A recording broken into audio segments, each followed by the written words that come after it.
sort of just do a brief overview, similar to what we've seen in other presentations about what redaction is, when we might do it, and where we might actually perform the redaction process.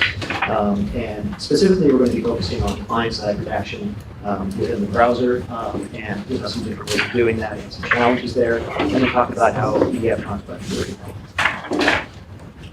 So just some background about PDFTron itself. So initially, we started off developing a native toolkit.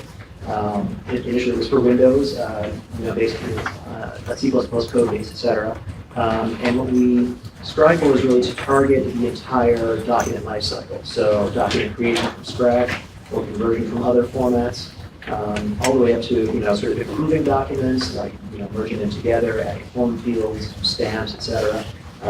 To everyday usage of those documents, things like viewing them, annotating them, form filling them, collaborating on documents, all the way up to finalizing them through redaction and through conversion to final formats like PDFA.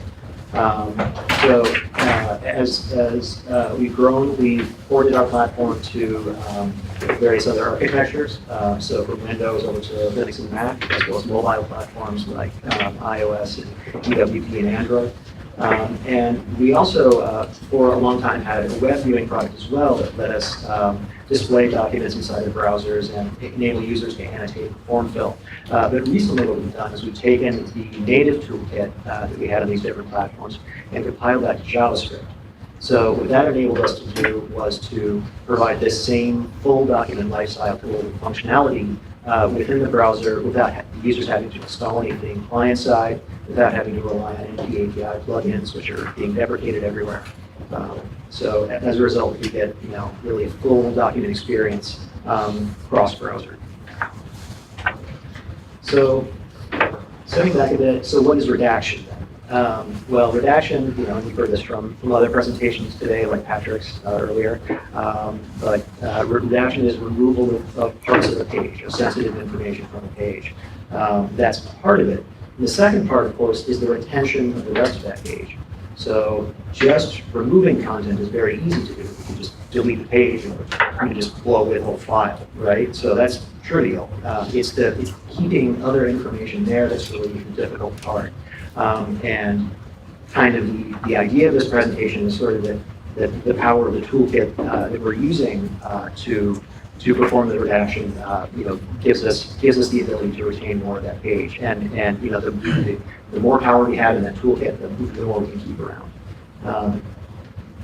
So again, with redaction, when do we actually need to redact information from documents? So there are the more familiar cases with classified information, such as governmental documents that might contain military secrets, or inside the industry, there might be trade secrets that we want to remove before publicizing documents. Similarly, there might be legal reasons to remove information for privacy reasons during a lawsuit, so we might want to redact information from those documents. Or we may have security reasons for removing information from blueprints that might be dangerous if it were disseminated and potentially might lead to terrorism risks and so on. And then recently, some newer requirements due to regulations like GDPR, which gives the right to be forgotten to people. So now that we have to redact a lot more documents, where does that actually happen? So in the context of this presentation, we're going to be assuming that we're dealing with browser-based redaction, and that we're starting off with the document's existing client side. So I'm sitting on my workstation. I have a browser-based solution for redacting. What can I remove and what can I keep?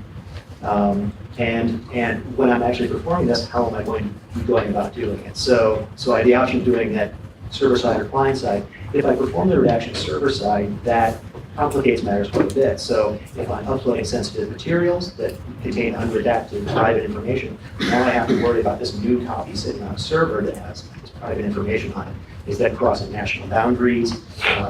What kind of exposure does that create moving a sensitive material around? And in some scenarios, I might be employing end-to-end encryption, where the document starts off client-side and is encrypted, and when it's in transit or when it's on the server, it stays encrypted, and I will decrypt it inside of the client-side environment. So in that environment, how do I redact information server side from this document? Because it's encrypted. So falling back to client side then, well, how am I going to redact client side information if I'm, if this is a SaaS cloud solution where I'm not actually installing any software client side?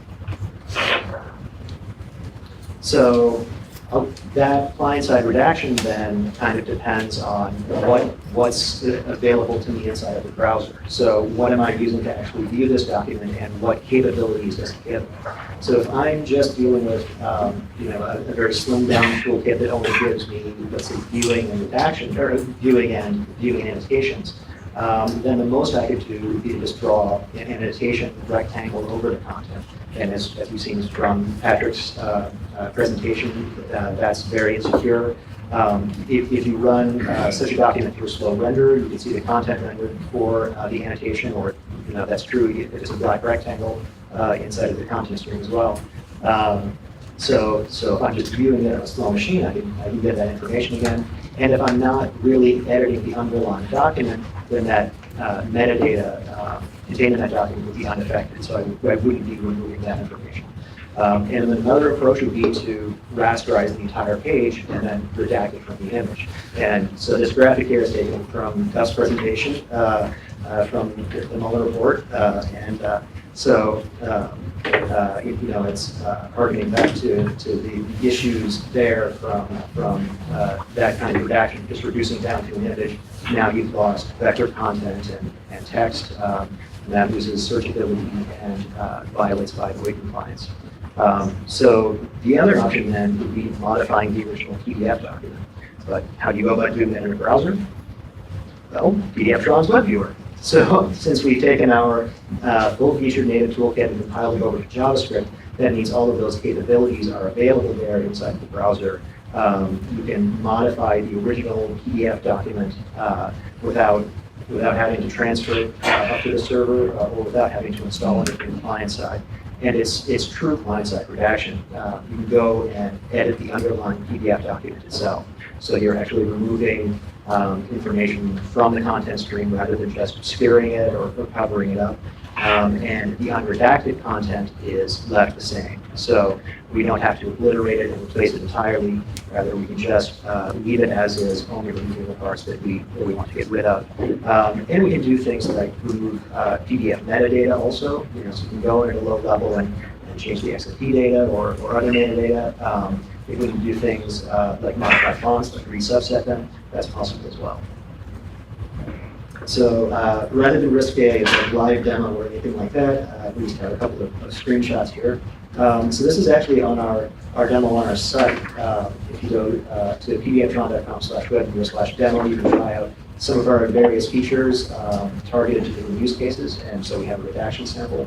In this one, you can go and search for text and redact that. So that's, if you see sort of in the first half there, we kind of use text selection to select an area to redact.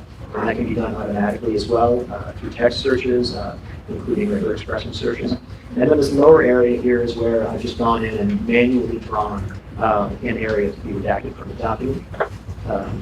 And then after having redacted it, that's replaced with black rectangles. And then afterwards, if you'd like to try this out yourself, you can then download the redacted PDF copy and examine it for yourself in something like Acrobat Pro, and you decide and see that the content is fully drawn from the document. And of course, there are many more use cases beyond just redaction. From stamping to document assembly, essentially. The full gamut of workflows that we try to offer on all platforms. So thank you very much for your time.